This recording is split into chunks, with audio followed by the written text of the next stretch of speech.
Hey, Kenise 320. So I wanted to clear up. I'm not sure exactly what's going on. I apologize. I thought this was all squared away. But I feel confident that I can explain cardiovascular drift to you well enough to prepare you for the exam. And frankly, there's not going to be a ton of questions on the exam about it because a lot of what you understand about what's happened previously in the semester defines cardiovascular drift. So let me pull up my screen for you here. And so you'll see these concepts come to light. So we know that stroke volume and heart rate will increase to meet the demand of the exercising muscles. But what happens over time, and once you reach a steady state, if you're at a prolonged in a prolonged exercise bout, so you're going and going and going for a period of time, eventually what you'll see is a decrease in stroke volume. And we know in order to keep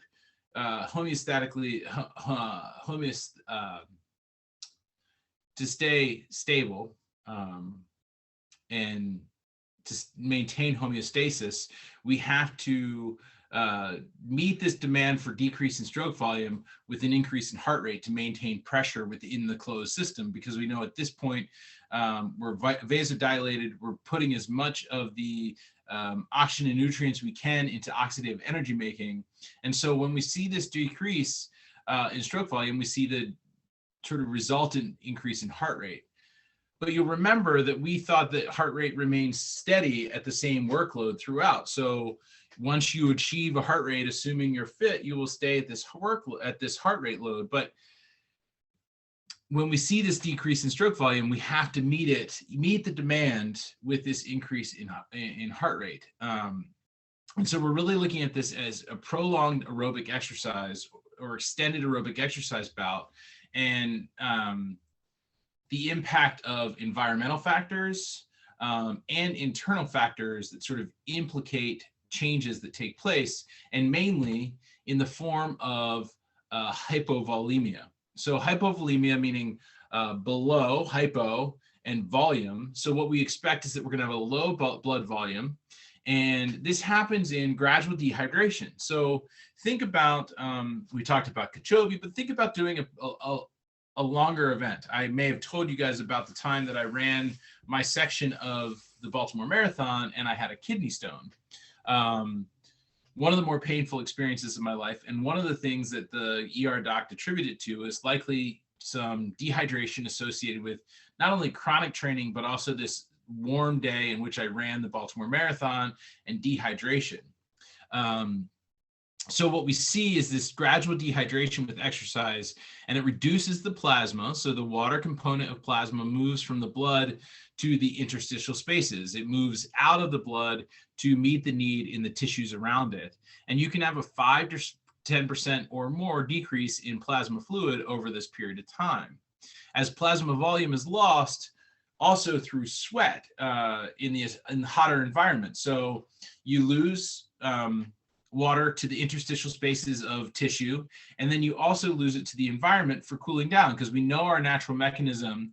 And remember, not only can it be hot outside, but we also sweat as a result of energy making. So you're going, what?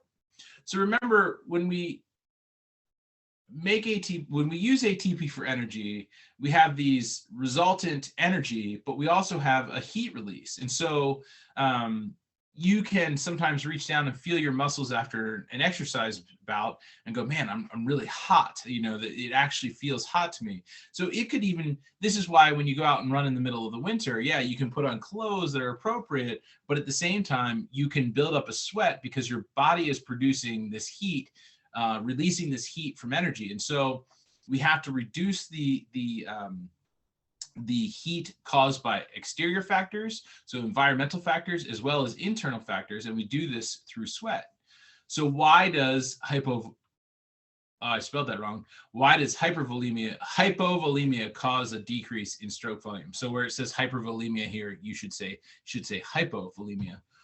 Well, we see that hypervolemia, and I just want to look at the slide that was next. Hypovolemia is we know that there are a few factors that impact stroke volume, so we have this increased stretch of the left ventricle, which is caused by increased blood plasma present in red blood cells. We also know that we get decreased afterload because there's decreased resistance, but if we have less water in the blood and more red blood cells, then we're going to get more resistance.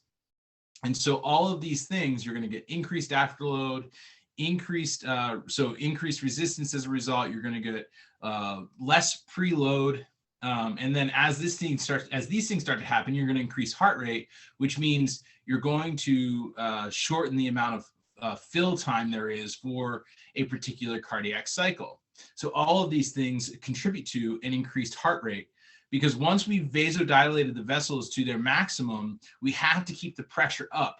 The pressure has to meet the demand, because if we don't, then we'll pass out, or the blood will not meet the demand that we're looking for. And so when stroke volume starts to tail off, then heart rate has to meet that demand, even if we aren't exercising at an intensity that is higher. Physiologically, we've had this drift, and so we have to meet that drift by increasing our heart rate to meet that demand. And so that is what cardiovascular drift is all about. So we talked about hyperthermia. So increases in core body temperature. This causes an increase in heart rate.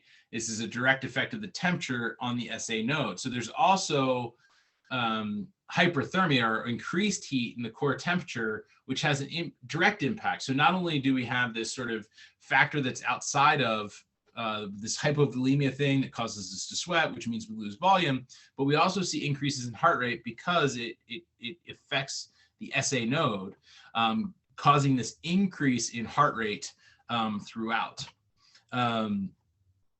So when you have associated increased body temperature and dehydration, so that can be increased body temperature as a result of external factors as well as internal factors, the heat byproduct of energy making, as well as dehydration, you see this stroke volume drift down.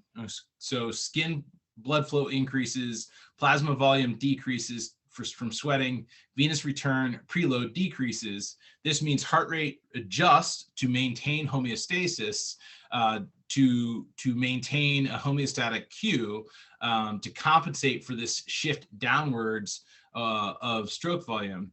And so this, in essence, is what cardiovascular drift is all about. So just another quick review. If we have an extended bout of exercise, where we are exercising outside or a hot environment, or even if we're not exercising, but it's a long enough bout that we sweat considerably, then we're going to see, or we increase the skin temperature, we're going to see increased blood flow to the periphery. We're going to see blood volumes decrease because of sweating. We're going to see decreased venous return, and we're going to see heart rate drift up to compensate, to maintain homeostasis of Q, as well as the increased core temperature has a direct impact on the SA node, which increases heart rate as well. So these two factors, heat, hypovolemia, well, I guess there's three really. You've got heat and hypovolemia, but heat in two forms, body temperature as well as externally. So I hope this clears it up for you guys. It's a pretty straightforward idea. If you have questions, feel free to reach out onto Piazza or email me or whatever you think is best, and I'll see you guys on the web. Thanks so much.